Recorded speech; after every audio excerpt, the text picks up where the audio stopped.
Yes, you're welcome to Restore Bridge Academy. My name is Gideon Sarah, and I'll be taking you through entrepreneurship. So today, let's look at revenue collection and distribution. So, we understood what is government revenue. We talked of the different sources of government revenue, and then today we are going to look at how this revenue is collected, and then also how is it distributed. So let's get started. Have you ever wondered, have you ever seen a new road being built, free medicine given out at a government hospital, or students attending school without paying tuition under UPE or USE? All of that cost money. All of that, you know that it costs money. But where does the government get it? That's the question that you need to answer by the end of this lesson. Every time someone buys airtime, fills a car with fuel, or unnecessarily, part of that money goes to the government as a tax. So this money is called the revenue. And then today we are going to learn how this revenue is collected and how it's shared out to build our country, and why fair distribution matters for everyone, including you. Why do you think fair distribution matters for everyone, including you? So let's see how revenue is collected. We see that the government collects revenue through various methods. For instance, in Uganda, this is mainly done by the Ugandan Revenue Authority, that is URA. So URA is responsible for collecting taxes. For example, the income tax. We talk about the income tax. And then also the pay as you earn. It is deducted from the salary of an employee. And then also the VAT, which is tax gotten from the goods or services.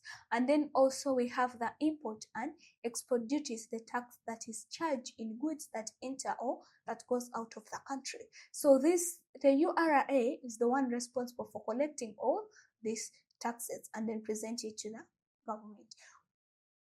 And then we see that how revenue is collected.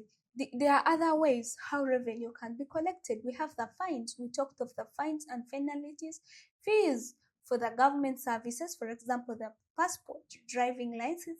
We also have the profits from the government-owned businesses or the loan and grants. These are local and internal. So those are some of how revenue is collected. So let's look at how government allocates and uses these funds. So after collecting this revenue, the government prepares a national budget to decide how to use the money. They always decide on how to use this money that they have collected. So the revenue is usually used to build and maintain infrastructure, for example, the roads, the bridge, and the electricity, and then also to provide education, for example, constructing the schools, paying these teachers, and then also to improve the health services, for example, the hospitals. We have this free immunization, and then also to support the agriculture and other key sectors. So, and then also to pay salaries of public workers, fund the security and defense, also to manage the emergency and natural disaster, and then also to repay the national debts, the debts or the loan that they have borrowed. So let's look at the examples of revenue use. For example, there is construction of Entebbe Express and the oil roads in Hoima. And then we also see that there is free primary and secondary education. Those are UPE or USE. Students go in and study for free. They don't pay money for school fees. So, and then also we see that example, we have the building hospitals like Mulago Specialized Women Hospital. It is also built by the government. So those are some of the examples of the revenue use, how governments have used the revenue that they have collected. And there are so many other examples. So those are some of the ones that we can look at. So thank you for joining into today's lesson. Have a great day.